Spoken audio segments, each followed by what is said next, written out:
Hi guys, the episode that you're just about to listen to is generously sponsored by our affiliates Board Game Crate. Board Game Crate provide a monthly subscription service where they get fresh new games delivered straight to your door. Just head over to www.boardgamecrate.co.uk, and furthermore, if you use our discount code UnluckyFrogIsAwesome, all lowercase, all one word, you'll get a cheeky little discount. It's easy to remember because it's true.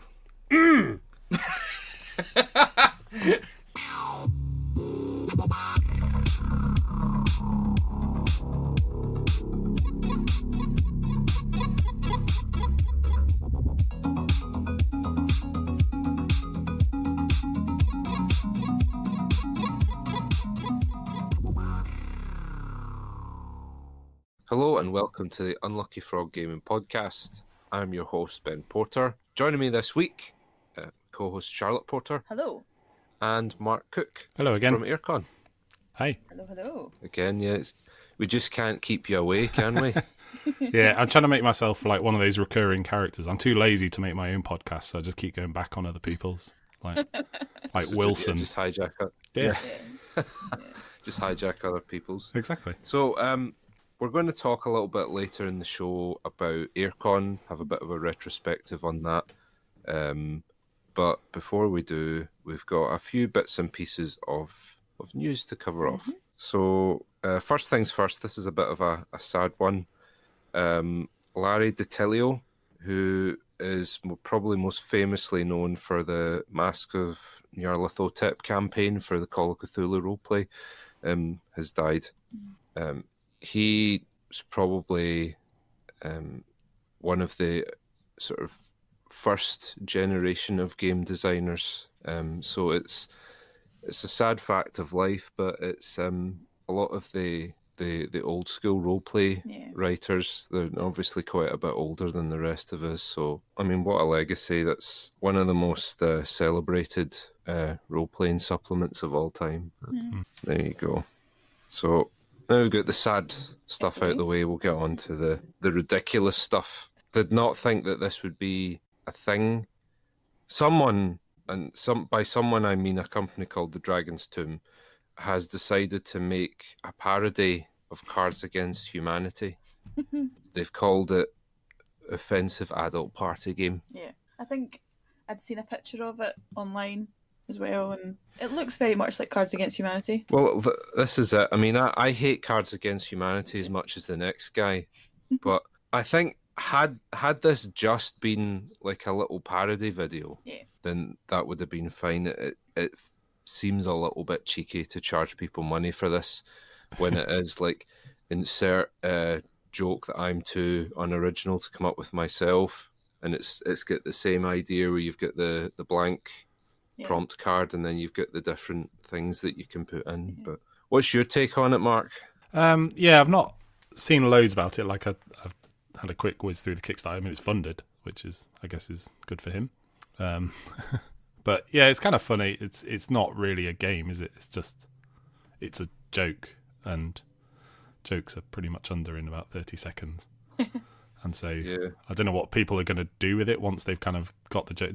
Do you just keep getting it out with other people and going, hey, look at this funny joke? It's a bit odd. I think, if it had got a lot of mileage. I mean, he's managed to get quite a few names in the trailer for it, like Rodney and Rodney from Watch It Played, and it's not Elaine some from No elaborate Pun April Included. Fool's joke that it'll finish It's on the 1st of a April. little bit premature if it is, but it could be, because it's 20 days to go. How many days until the 1st of April? It might be.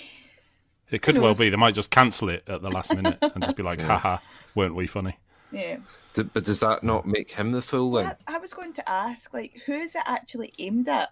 Because obviously, it's the people playing the game are the people that is ripping. Yeah, no, but if it's an April Fool, I thought that tradition dictated that if you tried to fool someone out with the appointed window for April Fools, then you are the fool. Yeah. Yeah. Who knows? So who knows? More fool them. More fool them. Or more fool us. I don't know. For backing it. Maybe we're all fools. Yeah. I've gone for the $1,500 tier. I really hope you've not actually backed that, Mark. I haven't, no. I do like the T-shirt though. He's got like a quite a cool T-shirt on. Has he? It says "Cards deal with it." It's kind of funny. But So we're Games Workshop fanboys. Unlucky you for are. game. I am. But I'm not so much big on 40k. I have to say. You've been playing Kill Team though. Been playing Kill Team, Yeah. but a lot of people are really excited about the new Chaos Space Marine releases. Because it means that the big bad of 40k, Abaddon, is back, and they're doing a campaign set in Vigilus to promote this, and there's a new box set called Shadow Spear. So it's really cool that they're not just churning out product, but they're actually doing these global campaigns to advance the story, which is really neat. Because I know for a long time. The stories for both of Games Workshop's big IPs are sort of stagnating. And when you consider a lot of the rival companies like Privateer Press and that are doing these sort of living narratives, as it were, they've been a bit behind the times, but they're doing it now, which is the main thing. So when I went down to their office or whatever, their factory in Nottingham, and we got a tour with one of the guys, and they were sort of saying about the story and all the lore and all the background and stuff, and they just have all these, super fans that just look into it for them for free. That they sort of say, look, this is the story we want to put out about this character or this guy, and they're just like, well, no, you can't say that because of this that happened 10,000 years before that, and all like it just sounded like pretty mad that all these so invested. It's really cool that they've got it. But yeah, all these people are just so invested that just know the world so well. Like, and he was saying better than our employees because they've just lived it for so many years now that they just know everything. It's quite funny you saying that, because we talked about John Hodgson's seminar in the AireCon episode that we last did. One of the things that he mentioned about doing licensed games is a lot of the time you're submitting an item for approval, and the guy that has to approve it knows less about the IP than you do. Yeah. And sometimes he challenges things that you say about it, and you have to just sort of, okay, have to bite the tongue. Yeah. Can't go full nerd on these people. Yeah. Which is where you kind of, like things like Star Trek, Discovery that wasn't maybe that well received at first because people were just saying, no, it's not Star Trek, and the Klingons haven't got mullets, it's not real. And you have to kind of deal with all that backlash of those kinds of things. I didn't know that people had issue with mulletless Klingons. Oh, you'll be surprised. Seriously. It's been a bit of it's a week of quite ridiculous news items, I have to say. So the other the last item to cover off is they're making a Die Hard board game. You can't see, but I am nodding You're approvingly. Approvingly, yeah. So its full name is Die Hard: The Nakatomi Heist, and it's going to be one versus many. So it's that that there's quite this weird little subgenre of games where you've got one all-powerful character against a group of heroes. You've got like Middle Earth Quest, where one player's Sauron and then the others are this sort of fellowship. Letters from Whitechapel, where one player's Jack the Ripper, and then you've got all the bobbies trying to stop him. Yeah. Well, in this one, Spectrops is one I like. Yeah. In this one, one player's John McClane. No, the others are. Yeah, and then the other. So they're turning it sounds on its awesome, head, though. where you've got one all-powerful hero, and then Yeah.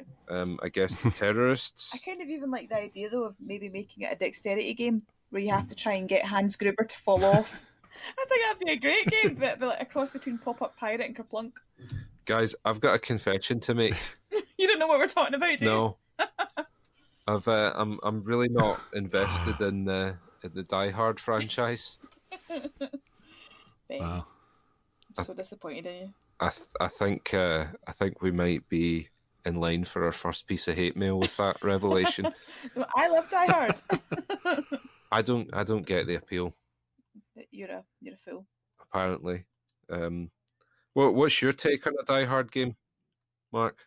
Well, I'm looking forward to it. Probably the style of game is what puts me off more than the theme. Like, I'll definitely play it because it's Die Hard, and I love Die Hard. It's probably one of my top 3 Christmas films. Oh, bloody hell, and here I am just kicking it around. I don't get it. What's so great about it? Mark's just quietly seething. No, it's fine. So I'll have a go. I mean, I would question what the availability it's going to be like here, because it's USAopoly who, they just don't really like distributing here, and Germany's probably not going to distribute it for them because of 2 of their most beloved citizens get killed. I was going to say, in the Die Hard series, they are not portrayed in a good light in this franchise. So, and not German. Yeah. But yep. But it's interesting.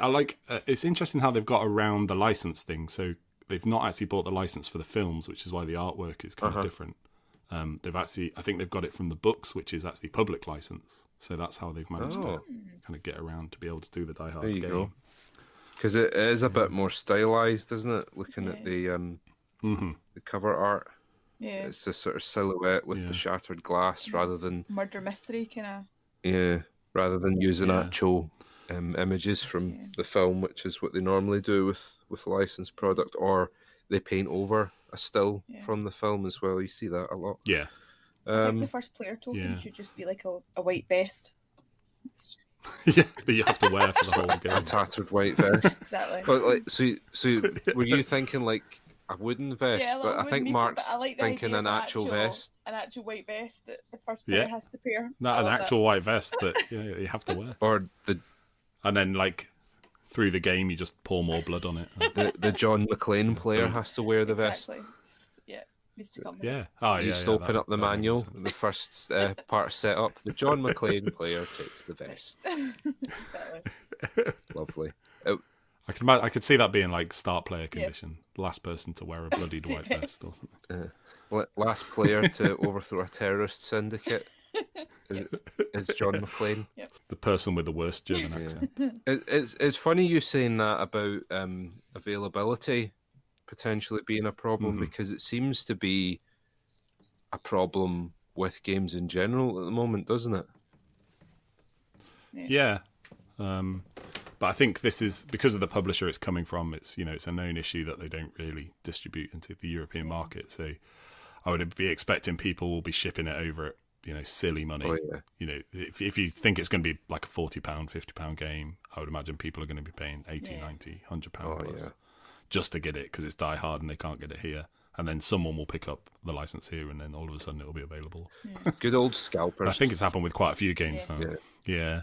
Was it things like The Thing? I think it happened with that, didn't it? And The Thing board game where people just paying silly money for it, and it's probably going to be an all right game, but it's the theme that, or the certainly the Die Hard thing that will get people on it. Yeah, but there's so many games that are just a pain in the arse to get a hold of at the moment. Well, Quacks.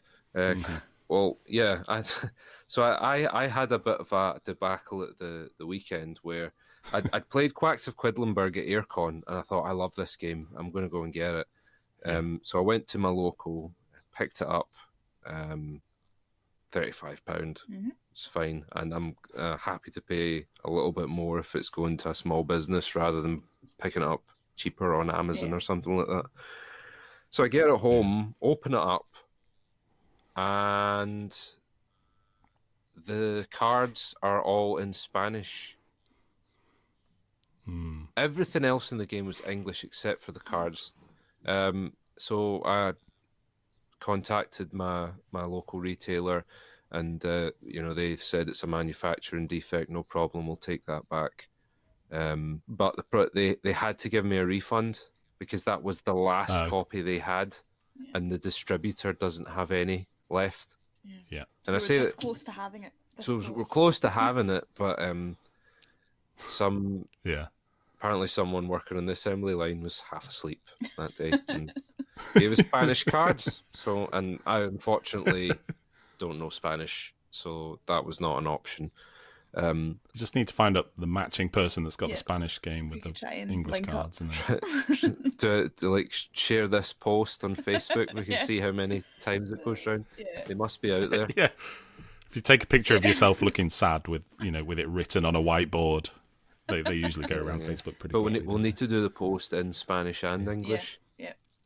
We'll just Google Translate it, Oh, but yeah, I'll end true. up saying something really bizarre. Yeah. Yeah. No, I have the game. It's really good. Mine is already looking pretty battered, actually. And I've heard a rumor that they're going to be releasing kind of plastic tokens for it. That would make sense. That's what's Yeah. going on mine. Yeah, just because you're pulling it out so much and you're kind of shuffling around. Well, it's with like your the bags and Chaos stuff. tokens in the Arkham Horror card Yeah. game. They get all frayed and battered really Mhm. quickly. So we actually put coin protectors on all of ours, Yeah. didn't we? Yeah. But the tokens for quacks Yeah. are probably Yeah. too small for that, unfortunately. Yeah, and they're kind of a slightly funny shape because they're not sort of perfectly Yeah. circular. Because are they're they? So I supposed to don't know look like whether a they'd little quite bubble, go aren't they? It's But good. we've been trying to get a hold of Root and Wingspan as well, and just can't get them anywhere. Yeah. Well, Wingspan, I think have they started the third print run now, I think. So the first one's obviously I got one of the advanced copies of that, so that was really cool. I think the second one they're printing, but they've still got the mistakes in it. I don't know if you've seen the mistakes in Wingspan where like between is spelt with 3 E's after the W, like between. But they've, kind of sort of in the Stonemaier way, they've handled it really well and just said, yeah, this is bad. They've kind of made a fixing pack available. I think you have to pay like £1 from one of the online stores, but they've just done that. But I think the third printing that they've already started, they said they fixed all those issues now, so you might just want to wait until the third edition one comes out. Waiting a while. We'll be reviewing it once everyone's bought it, I think, at this rate. Yeah. Such is life.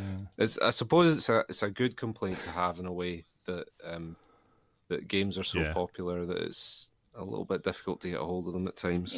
Yeah. I think Jamie Stegmaier wrote a blog around it, a kind of, just the difficulty of predicting how popular a game's going to be. So, like the difference between printing 5,000 copies and only actually selling 2,000 versus printing 5,000 but needing 15,000 is, it's a real tricky guessing game, and they can only go on what they do at pre-orders now because they don't use Kickstarter. But yeah, I was chatting to the sort of Traveling Man guys because we obviously know them quite well, and they were sort of saying that if you ordered like a case of 12, you would get one. So you would, from whatever the stores ordered, they were only getting 1/12 of it. And I think we counted, so it was the official release was actually the Friday of AireCon, but we didn't have the traders open on Friday. But when they opened on Saturday, I think we had 20 copies around the various stalls, and they went within 20 minutes. So it was selling at like a copy a minute, which is crazy. just I've crazy. actually heard it was they all sold out within 5 minutes, but I don't know if it's one of these things that grew arms and legs. They never even had them. They weren't even there. Yeah, someone stole all of them the Nice. night before. There was some Wingspan heist. Yeah. There's some guy, M. Cooke, selling 20 no. copies of By the Wingspan. back of a van. So, AireCon. Yes. Yeah. So, you were saying earlier that in spite of the fact that the AireCon 5 has come and gone, you're still quite busy.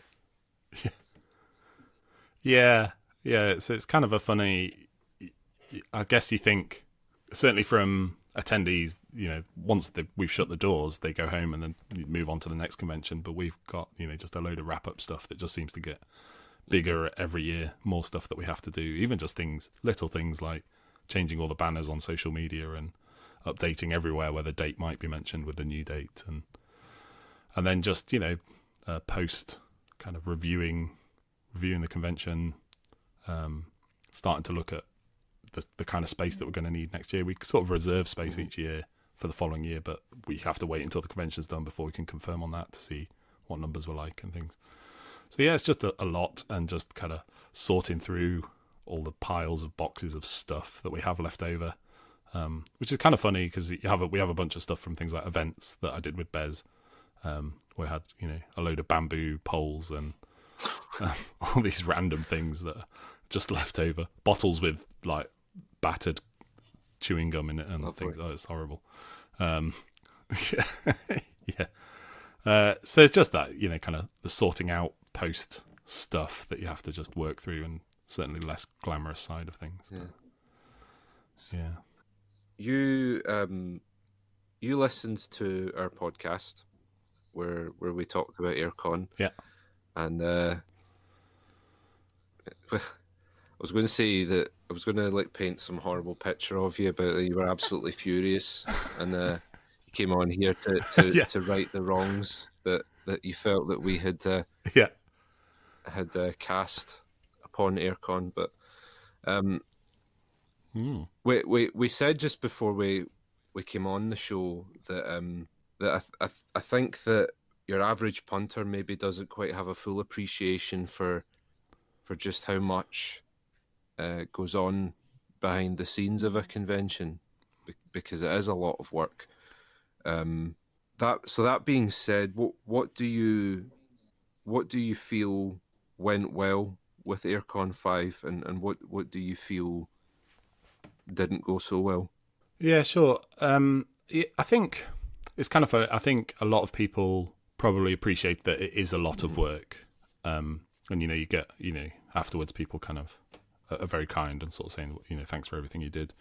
I think it's just those detaily things that if they do go wrong, and that's when people notice it, and that's maybe it's those kind of things you're trying to avoid. You're trying to work really hard so that people don't realize how hard you've worked in a funny way, because it's if you've not done that hard work and then it kind of jars with people, or it upsets their experience in some way, that's when they notice it. But it's if everything works smoothly and you've done the hard work to make sure it's run smoothly, and then not noticing it, that's kind of what we're aiming for. I think in terms of what went well, I think generally the convention as a whole just ran really smoothly. We were really happy with our new bring and buy system. I know you had some personal difficulties, but kind of once that was up and running, that was going really well. There was hardly ever really a queue for checking in. There was a bit of a queue sometimes for buying because of the limited space, but I think that's always going to be an issue. You could never give a bring and buy enough space. If you see the Games Expo one and their queues out the door, sometimes it's crazy. People just love trying to find a bargain. So yeah, in general, we were happy. We had enough space for everyone to sit down. The events all seemed to be well received and go well. And yeah, we just had a really fun time and saw lots of other people having fun times, which is what we're always glad about. Just walking around the halls when we get chance. Weirdly on Saturdays, because even though it's our busiest day in terms of numbers of people in the halls, it's probably our quietest day in terms of we have no setup to do. We're not waiting to see if everything works when we open the doors and stuff like that. So actually Saturday is weirdly a bit more of a chill out day for us, where we can just take it all in and just say hi to some people. And so that just going around and just seeing so many people having a really great time is what really kind of what we would say was successful about the convention. And this thing of just people that have met at a previous event, and this is now they're friends because of that, and this is really where they meet up every year, and we hear those stories. And I think that's what we were going for, and we wanted to create that space for people to be able to get those experiences. So I think that's how we would say it went well, and what makes us happy. So one of the things that we've touched upon is once the convention's done, one of the things you have to do is collate feedback for that. And you obviously have a lot of opinions and a lot of ideas, criticism, both positive and negative. But how do you go about sifting through that and deciding what is valid and what is not? Because that in itself is quite a task. Yeah, I think so. It's really we use Google Forms, which is actually a really powerful tool, and because you can straight away pull that into something like Google Sheets or Excel and search for keywords or search for key things. And it's something we've done every year since we started, but we're at a size now where actually it's very, you can very quickly spot patterns, and you can very quickly spot things that people loved or that we can improve upon. And like, we're really grateful. Like, we've already had well over 10% of people. I think we're even close to 15% of people that have now responded to that survey, which in survey terms is actually a really high number. It doesn't sound very high, but in terms of people giving you feedback. And when you kind of look at the numbers first, because Google automatically creates little graphs for you, which makes it nice and easy. And the first questions were just, how would you rate AireCon? How would you rate the value for money? And for both of those, we've improved on the previous year, which we're really pleased about. And it was already really good the year before. So I think it's something like, we're somewhere like 98% of people have rated it either very good or excellent. Okay, that's great. So that's, so we're chuffed. That's really good. I think we've only had 2 people that have rated it either. One person has rated it poor, and unfortunately that was because of their experience, that they never actually came into the convention. They came and they couldn't find a parking space, and so they went home. Which is unfortunate. And there might be stuff we can do around that, around looking at putting on a park and ride service or something. I'm not sure. I'll have to speak to the venue about what they do with other, because we're by no means are we the biggest event that they have. They can hold up to 10,000 people, so they must hit this problem with other events that they hold. So we can speak to them about that, because we don't want anyone to have that experience of being really excited about something and not actually being able to get in. And then I think the other one was someone that had kind of ranked their, they had split down worked out the amount of time that they had spent in the convention halls, the amount of times they had spent playing games, and then assigned a value to that in terms of their ticket price. And so they said, well, it cost me like £4 per game that I played. That's a really strange way of working everything out. So what have they like factored in food costs and all of that to that? Yeah, I'm not 100%. I need to go back through it. I think basically they were saying that it's much better value for them to just go to a games club, which, we would argue that probably it's much better value to stay at home and play the games that you have, because that's probably free. But I don't think that's what conventions are about. We're going to hit pause on the feedback train and just talk about how moronic this is, right? So we come from Scotland for AireCon.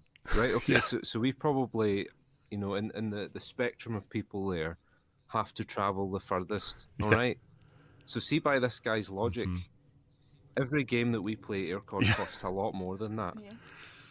But at the same time, you do not get the same experience at AireCon as you would going down to your church hall on a Saturday or wherever it is you would have been going. Yeah, I mean, it's interesting. The guy obviously has assigned a lot of value to just playing games, and he doesn't see why you would go to a convention for other things. But it is what it is. I love going to conventions and had done before. We decided to start one because of just the buzz and even a smaller one. I'm going down to Uncon in a couple of weeks, which is probably the same distances from you to us it is from me down to there, because it's right down in Margate, isn't it? Southeast Margate. Yeah, somewhere down there. But even a smaller event like that, I just I know I'm going to have a great time just seeing people, just being in that kind of buzz, and I guess that this person doesn't get that. So. But if they're the two things that they're the the main two big negative things where people have scored is not bad going. lower, that it's not bad. Obviously we ask the question, what could we have done better? And there's themes that we pull out of that. The big one for this year was chairs. Oh yeah, people found the chairs quite uncomfortable. Chairs.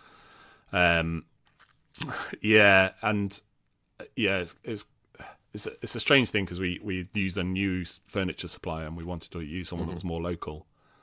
And they said the chairs that they would give us were the same as this other company had given us the previous year. But I don't think they were.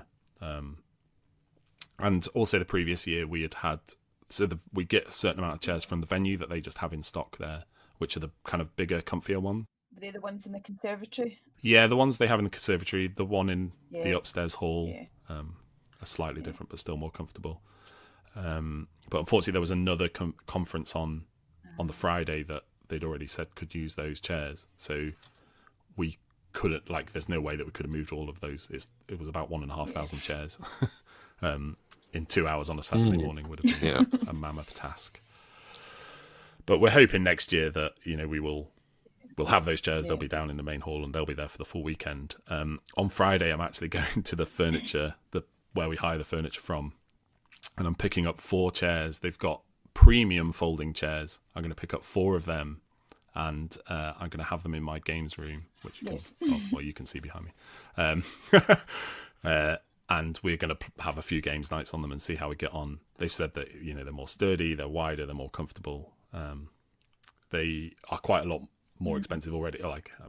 In terms of volume, because we're going to have to hire about 2,000 chairs, which will add about £1,500 to our furniture bill. But if it means that people are more comfortable, then So do you have a varied enough test group of different arses in order to effectively test these chairs?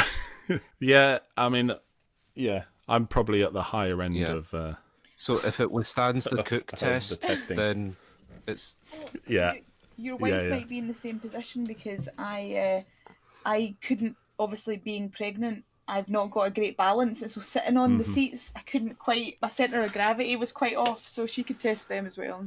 Let us know how she feels. Yeah, I'll get her up there.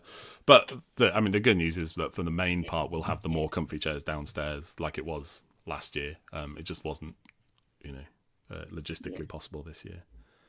So that's the main thing, and everything else. There's smaller things that we need to look at, making the quiet zone actually quiet.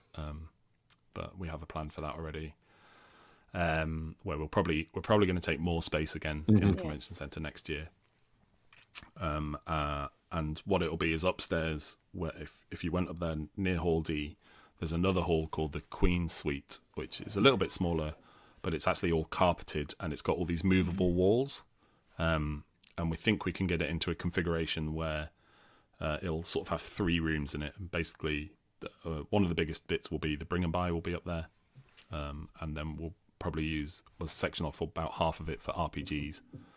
And then the third room in there will be quiet gaming. So I think that's where we're heading with that. So the quiet gaming will actually be quiet. So where was the quiet gaming this year? So there was the conservatory was supposed to be part of it. Obviously on Saturday that meant it definitely wasn't quiet, because it was also the main through route between the 2 halls. There was also a kind of a bit up on the balcony kind of area, but I just don't think people realised it was there. And unfortunately that was down to one of our signs that we had made for it ripped. There was no way we could stick it out. There was also more than a few people who had been gaming all day, forgotten to eat, and had also been drinking all day. So by the Saturday night, it was a bit rowdy at times. I actually found the upstairs to be a lot quieter, and I wonder if it was just because there was still lots of people, but maybe because of the space of the auditorium and the fact that there wasn't traders, there wasn't any hustle and bustle. It was literally just gaming. It just did seem. Yeah, it definitely was a lot quieter. I also think one of the things you guys picked up on was maybe that the traders were a little bit quieter this year. And kind of been theorizing why that is, because in total there was always more people in the convention at any one time, and we hadn't really changed anything in that hall about the layout, so we couldn't figure out why there was this perception that some were quieter than others.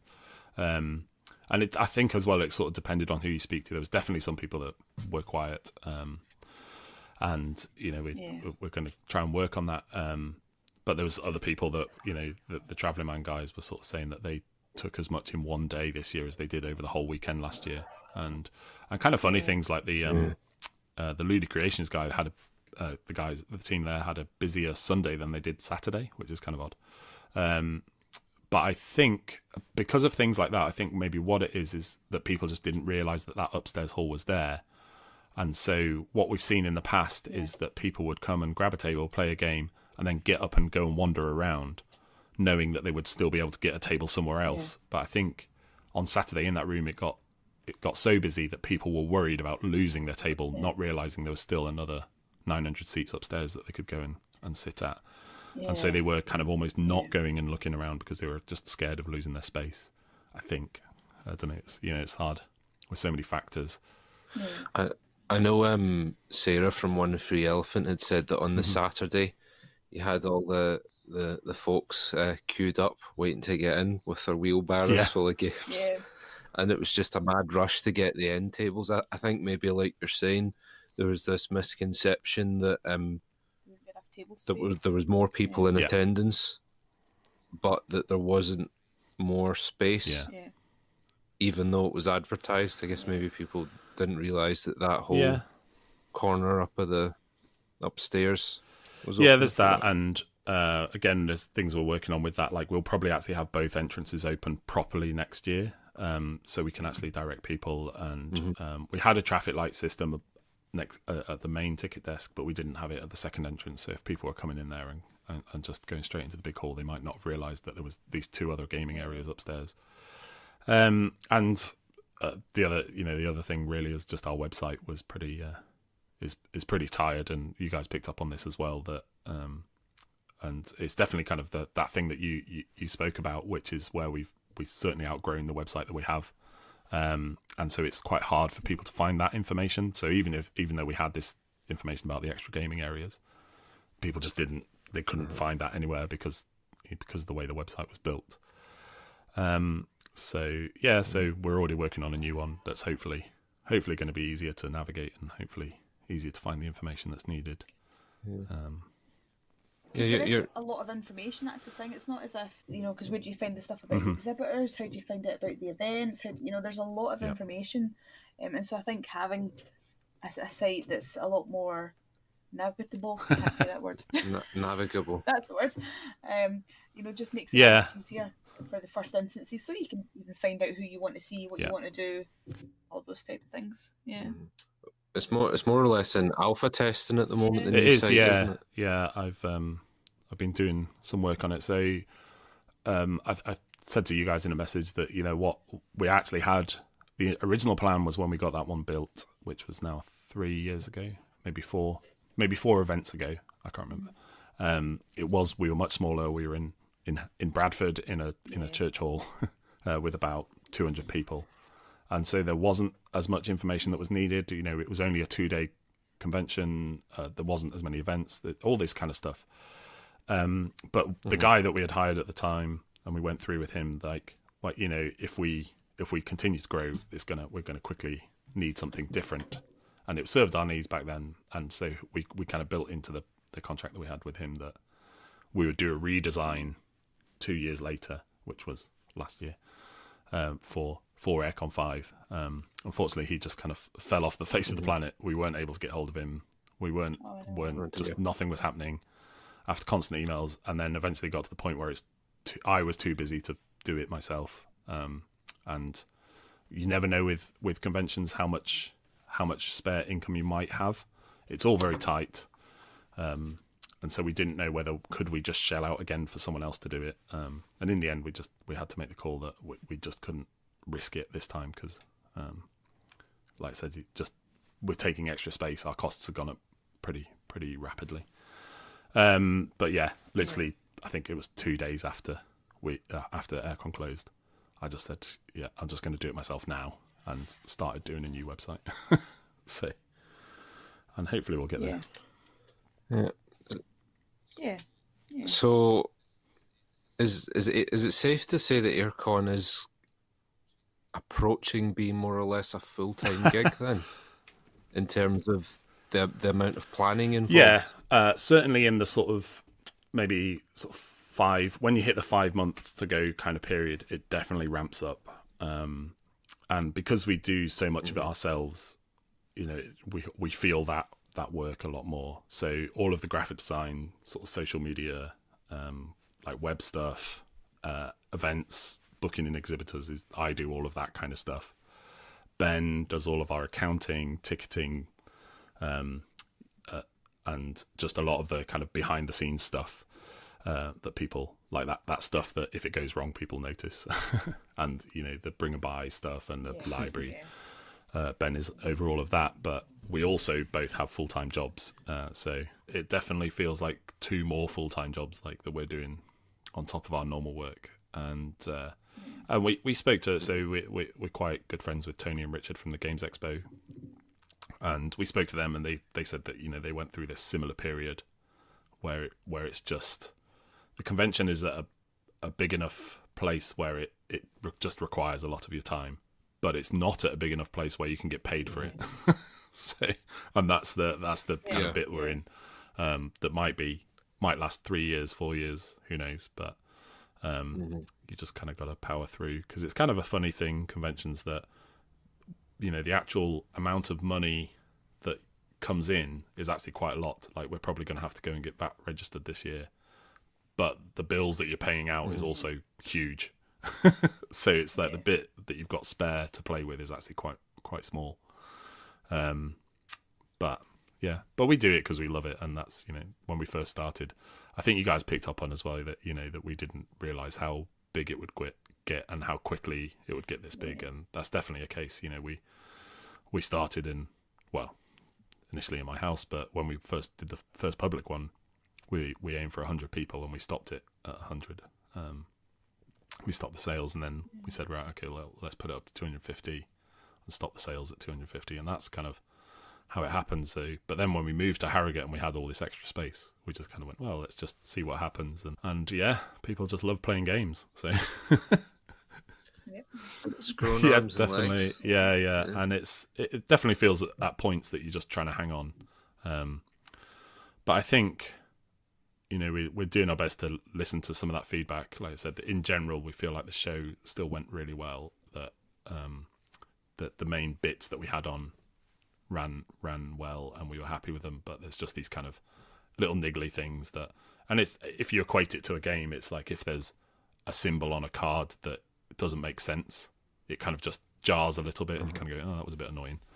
And so there's little things. We're probably going to get rid of the app. We liked it, and we liked some of the functionality, but we found it was quite confusing so we had the online system for the bring and buy in the library, but then we also had the app, and then we also had this other thing for if you did the quiz. So it just felt like there was too many things, but we think we can bring some of what the app did into that kind of online bring and buy system. So it's just one place for all of that stuff, where we're going to make it easier to arrange games. We'll probably put an events thing on there so you can sign up for, it probably won't be like app notifications, but maybe like email notifications of when an event's going to start that you said you were interested in, and things like that.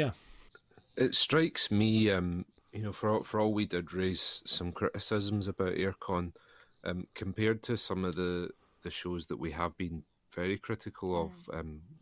Compulsion for me is the main one that comes to mind, and to a certain extent as well, Glasgow Games Festival. The things that I'm noticing with AireCon, I think, could probably best be described as growing pains. Yeah, certainly, and rather than a fundamental problem with what's going on. I think so, and some of them are things that we just tried for the first time this year, and you don't know how they're going to go until you try them, and then you kind of go, wow, maybe that wasn't so great. But as long as we're kind of getting the core stuff right, as long as there's always a place for people to play, and there's always a good friendly vibe in the halls, I think that's what we're going for, and the other stuff we'll just keep working on. And you're constantly striving to improve. Yeah, definitely, and which is why we're really keen to get feedback, and it could be quite easy not to send out a survey and just go, yeah, I'm sure that was great, pat ourselves on the back, and just do the same thing next year. And I've definitely been to events that do that. You go back each year and they have the same issues every year that you go back, and you're thinking, well, why aren't you doing something about this? Even if you try something different and it doesn't work, at least people can see you're trying something. But when you just go back and it's the same every year, you're just kind of like, oh, okay.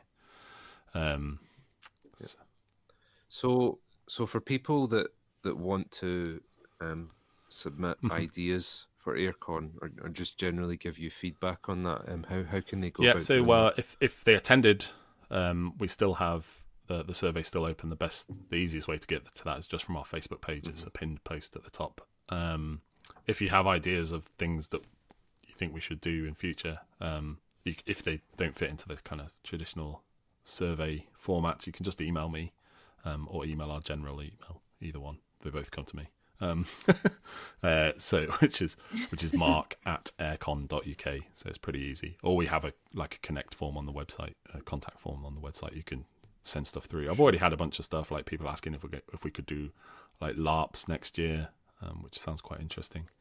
3 separate people that didn't know each other, which I thought was kind of interesting. Yeah. Oh, it's a bit zeitgeisty. Yeah. But we'll have those links in the show notes, and we'll have a link to Mark's email address there as well. But there you have it. Yeah. Cheers. So things are happening with AireCon. Things are always happening. Always happening. Yeah. We were chatting today. One of the exciting things that we might have, because of some people already sort of saying, "Oh, accommodation's already looking like it might be quite expensive," is we're looking into camping. Indoor camping. That'd be fun, wouldn't it? Ooh. In one of the halls downstairs. Yeah, one of the extra halls. But we're doing it. Yeah, there will be no fires, I might add. It's not. Just in case anyone gets any bright Apart from ideas. all the copies of Monopoly that I've got left over from this year. Yeah. Sure, yeah. I mean, we'll maybe have like a trash can fire at the back for that. Yeah. So we can have like a sort of homeless LARPing experience. That'd be amazing. Back there. I just thought that actually might be quite nice beside the pizza trucks and stuff. You could have your pizza whilst enjoying a bit of heat. Maybe they could bake the pizzas over the Monopoly fire. That could be Jake's next endeavour. So they hit the bits of plastic and it's just that nice capitalist tang to the pizza there. Lovely. Mark, thank you very much for joining us. Yeah, thanks for having me. And for all of our listeners, wherever you are, we'll see you next time. Bye.